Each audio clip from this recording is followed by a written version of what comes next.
सोनिया एक छोटे से शहर में रहने वाली 16 साल की चुलबुली लड़की थी।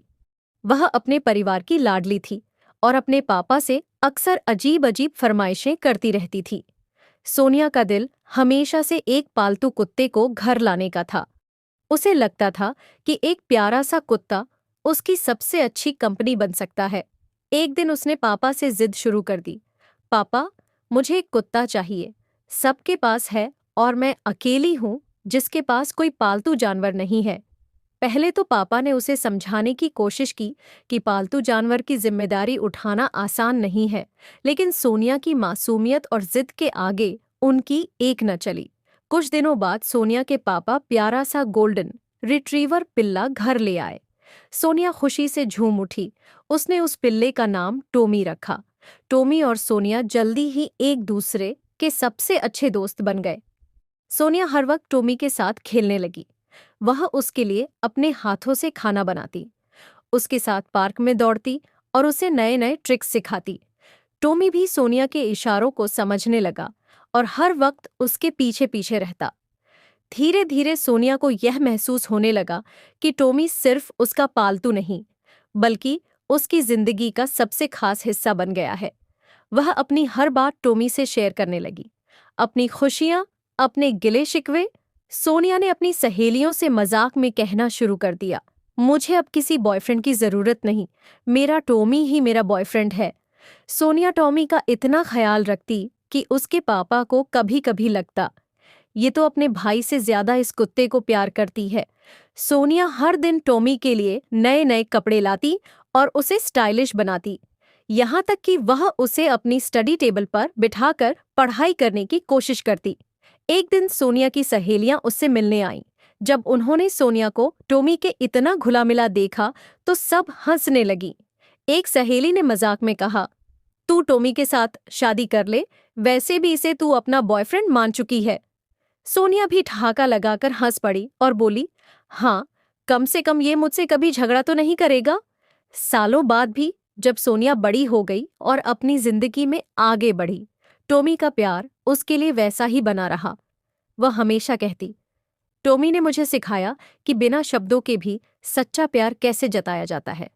सोनिया टोमी की कहानी अजीब और दिलचस्प मोड़ लेने लगी जब सोनिया ने मजाक में कही गई बात को गंभीरता से लेना शुरू कर दिया। 16 साल की सोनिया अपने दोस्तों और परिवार के बीच थोड़ी चुलबुली और कल्पनाशील स्वभाव की मानी जाती थी।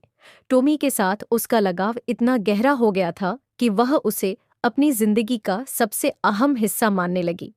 सोनिया ने एक दिन अपने पापा से कहा, पापा, मुझे टॉमी से शादी करनी है। पापा ने पहले तो यह सोचकर इसे मजाक समझा और हंसकर टाल दिया, लेकिन सोनिया इसे लेकर पूरी तरह गंभीर थी।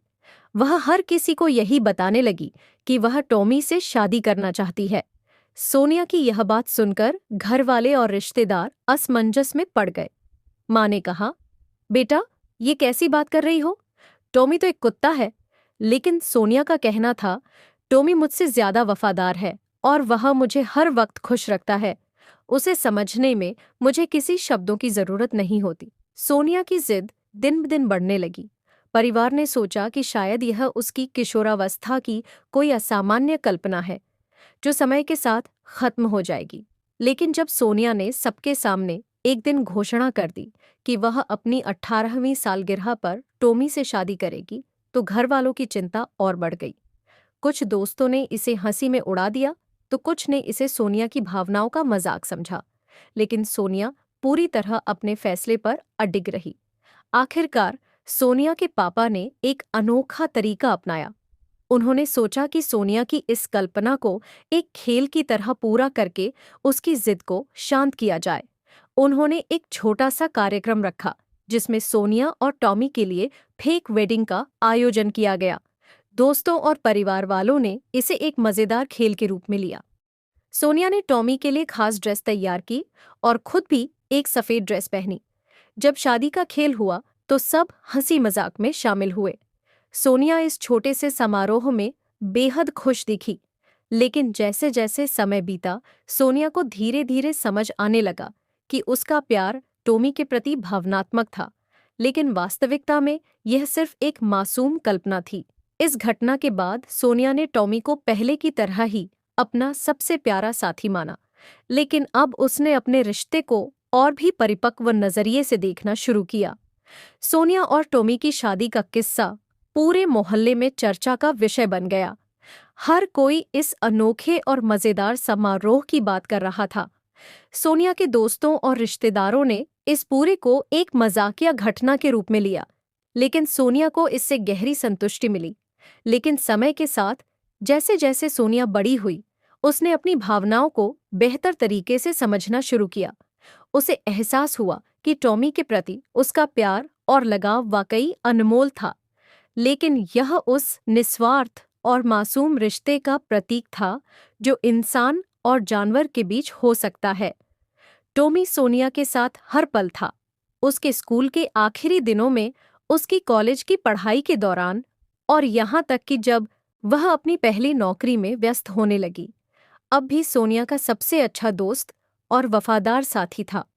एक दिन सोनिया अपने पापा के पास बैठी और मुस्कुराते हुए बोली, पापा, आप जानते हैं, जब मैंने टॉमी से शादी करने की जिद की थी तो मैं कितनी बचकानी थी, लेकिन अब मुझे समझ में आया कि टॉमी ने मुझे सबसे बड़ी बात सिखाई है। सच्चा प्यार सिर्फ पाने का नाम नहीं है, बल्कि बिना शर्त देने का नाम है। पापा ने उसकी बात सुनकर सिर हिलाया और कहा, बेटा, टॉमी ने तुम्हें वाकई एक अच्छा इंसान बनाया है। समय बीता और सोनिया ने अपनी जिंदगी में बहुत कुछ हासिल किया। उसने एक पशु चिकित्सक बनने का फैसला किया ताकि वह टॉमी जैसे जानवरों की मदद कर सके। ये टॉमी के साथ बिताए गए सालों का ही असर था कि सोनिया ने जानवरों के प्रति अपना जीवन समर्पित कर दिया। टॉमी की उम्र बढ़ने लगी और वह धीरे धीरे कमजोर होने लगा। सोनिया हर पल उसका ख्याल रखती, ठीक उसी तरह जैसे वह बचपन से उसके लिए करती आई थी। एक दिन टॉमी ने इस दुनिया को अलविदा कह दिया। सोनिया ने उसे अपने घर के बगीचे में दफनाया और वहां एक छोटा सा स्मारक बनाया। सोनिया ने टॉमी को कभी नहीं भुलाया। उसने उसकी याद में एक एनिमल शेल्टर खोला जिसका नाम टॉमी होप रखा। वह हर जरूरतमंद जानवर की मदद करती और हर किसी से कहती, अगर आप सच्चा प्यार पाना चाहते हैं तो किसी जानवर के साथ समय बिताइए। वे आपको वह सब सिखा देंगे जो इंसान कभी नहीं सिखा सकते। सोनिया के लिए टॉमी सिर्फ एक जानवर नहीं, बल्कि उसकी जिंदगी का सबसे अहम हिस्सा था। जब टॉमी ने दुनिया को अलविदा कहा तो सोनिया ने उसे हमेशा अपनी यादों और दिल में जिंदा रखा। लेकिन टॉमी की मौत के बाद सोनिया की जिंदगी में एक खालीपन आ गया था।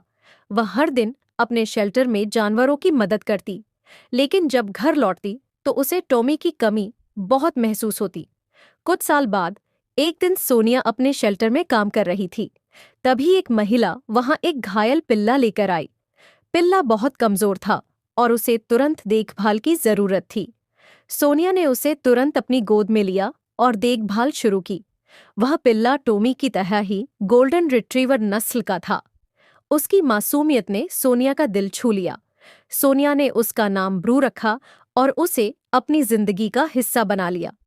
ब्रू के साथ समय बिताते हुए सोनिया को टॉमी की यादें ताज़ा हो गईं, लेकिन इस बार उसने खुद से वादा किया कि वह ब्रू को भी उतना ही प्यार देगी जितना उसने टॉमी को दिया था। ब्रू ने सोनिया की जिंदगी में फिर से खुशियां भर दीं।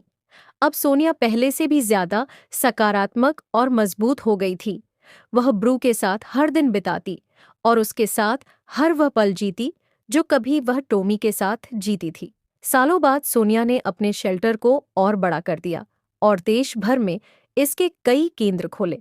उसने अपनी कहानी को सार्वजनिक मंचों पर साझा करना शुरू किया और लोगों को बताया कि जानवरों के साथ संबंध सिर्फ दोस्ती नहीं, बल्कि एक अनमोल अनुभव होता है। उसकी कहानी ने हजारों लोगों को प्रेरित किया और कई लोग उसके शेल्टर के माध्यम से जानवरों को अपनाने लगे। सोनिया ने टॉमी के लिए जो प्यार महसूस किया, उसने उसे एक ऐसी शख्सियत बना दिया जो दूसरों के लिए मिसाल बन गई। उसकी जिंदगी का हर कदम यह दिखाता था कि प्यार का मतलब केवल पाना नहीं, बल्कि देना भी होता है।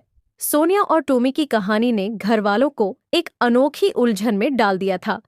सोनिया के माता पिता को लगने लगा था कि अब वह शादी की उम्र में आ चुकी है और उसे एक अच्छा जीवन साथी मिलना चाहिए। उन्होंने उसके लिए लड़कों के रिश्ते देखना शुरू किया। एक दिन उन्होंने सोनिया से कहा, बेटा, हमें तुम्हारे लिए एक अच्छा रिश्ता मिला है। लड़का बहुत ही समझदार और अच्छा इंसान है। हम चाहते हैं कि तुम उससे मिलो। सोनिया ने यह सुनकर तुरंत कहा, पापा, मैंने पहले ही शादी कर ली है। मैं टोमी की पत्नी हूँ। मुझे किसी और से शादी करने की जरूरत नहीं है। सोनिया के इस जवाब ने सबको चौंका दिया। पापा ने उसे समझाने की कोशिश की, बेटा, टोमी तुम्हारा पालतू कुत्ता है। वह तुम्हारा दोस्त और साथी हो सकता है, लेकिन इंसानी रिश्ते अलग होते हैं। हमें तुम्हारे भविष्य की चिंता है। लेकिन सोनिया किसी की बात सुनने को तैयार नहीं थी। उसने कहा, पापा, टोमी मुझे सबसे ज्यादा प्यार करता है। उसने कभी मुझसे झूठ नहीं बोला, कभी मुझे तकलीफ नहीं दी। वह हमेशा मेरे साथ है। मुझे किसी और की जरूरत नहीं है। ये बात सुनकर घरवाले और रिश्तेदार परेशान हो गए। उन्हें समझ नहीं आ रहा था कि सोनिया को इस स्थिति से कैसे बाहर निकाला जाए। उन्होंने सोनिया से बार बार बात की, लेकिन वह हर बार अपने फैसले पर अडिग रही। समय के साथ सोनिया के माता-पिता को एहसास हुआ कि उसकी यह भावना शायद उसके अकेलेपन और टोमी के साथ गहरे लगाव का नतीजा है। उन्होंने उसे समय देने का फैसला किया और उसकी जिद को लेकर उस पर दबाव डालना बंद कर दिया। इस दौरान सोनिया ने अपने अंदर भावनात्मक पहलुओं को समझने की कोशिश की। उसने महसूस किया कि उसका टॉमी के प्रति प्यार निस्वार्थ था, लेकिन यह एक इंसान और जानवर के रिश्ते की सीमाओं के भीतर ही सही था। धीरे धीरे उसने यह स्वीकार करना शुरू किया कि जीवन में इंसानी रिश्ते भी उतने ही महत्वपूर्ण होते हैं। कुछ साल बाद सोनिया ने अपने जीवन को नए तरीके से देखना शुरू किया। उसने महसूस किया कि टॉमी उसकी जिंदगी का अहम हिस्सा था, लेकिन उसे अपने जीवन के बाकी पहलुओं पर भी ध्यान देना होगा। उसने अपनी जिंदगी को संतुलित किया और अपने माता-पिता की बातों को समझा। इस कहानी का अंत यह सिखाता है कि कभी-कभी भावनाएं हमारी सोच पर हावी हो जाती हैं, लेकिन समय और समझ से हम सही दिशा में आगे बढ़ सकते हैं। धन्यवाद।